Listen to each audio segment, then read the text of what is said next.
Magandang umaga sa inyong lahat. Mayroon man tayong bagong nabili. Ito guys, galing din sa isang kolektor kagaya ko.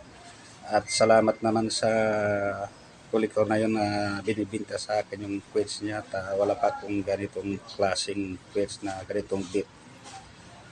At ito guys, bago tayo magsimula, huwag niyong kalimutan mag-subscribe para lagi tayong updated sa susunod kong video. Maraming salamat. At ito guys, umpisahan na natin.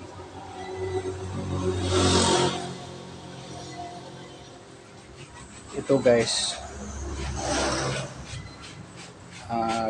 Liberty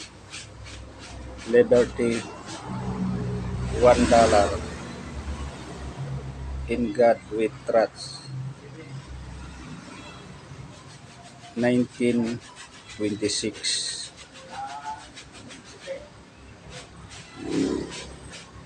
Ito talaga guys, mga genuine talaga yung mga ito galing sa isang kolektor. Ito guys, 90% silver, $1 1926. Sa likod niya may nakatayong agila, $1.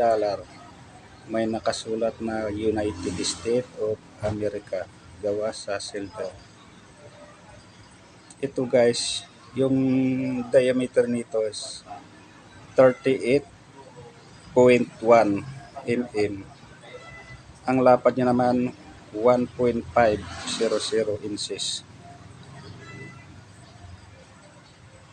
Ang timbang niya naman 26.73 grams.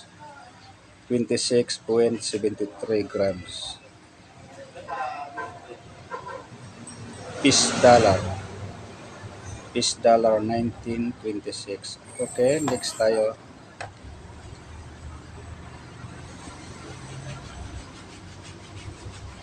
Ito guys, peace dollar or Liberty in God with Trust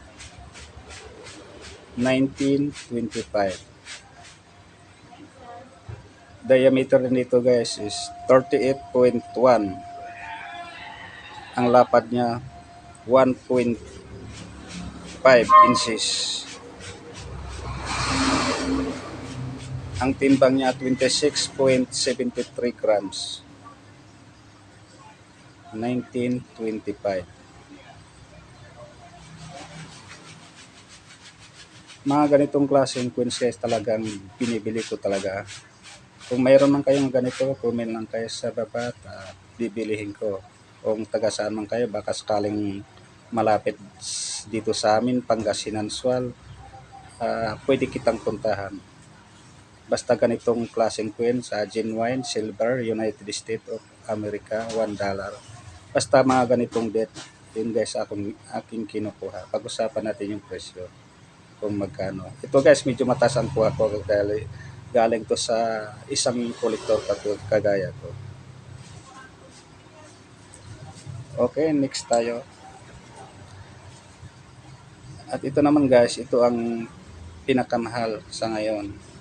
Alam guys, sa mga online, napakamahal ganitong klaseng date. 1935. Peace dollar in God with Trust. Liberty 90% silver.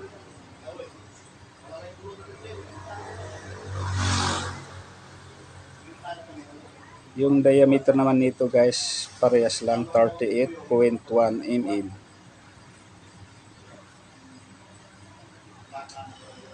Ang lapad niya 1.500 inches.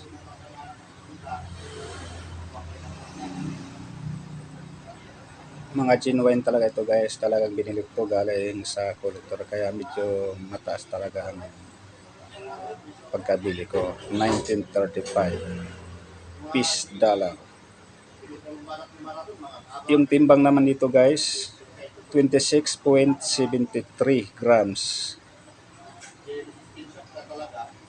1.5 inches, 31 mm diameter. Ang lapad niya is 1.5 inches. In God We Trust, Liberty, 1935.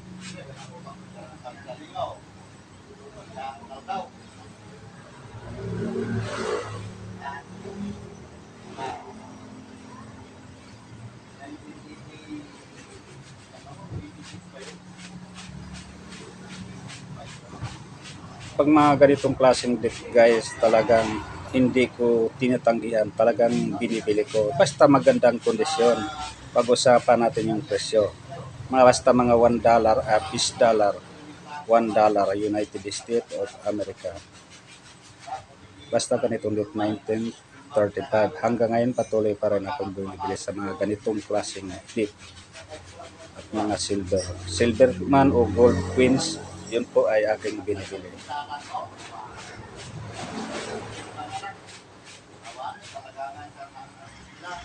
Okay, maraming salamat sa inyong panonood. Sana hindi kayo magsasawa sa panonood ng video ko. Maraming salamat.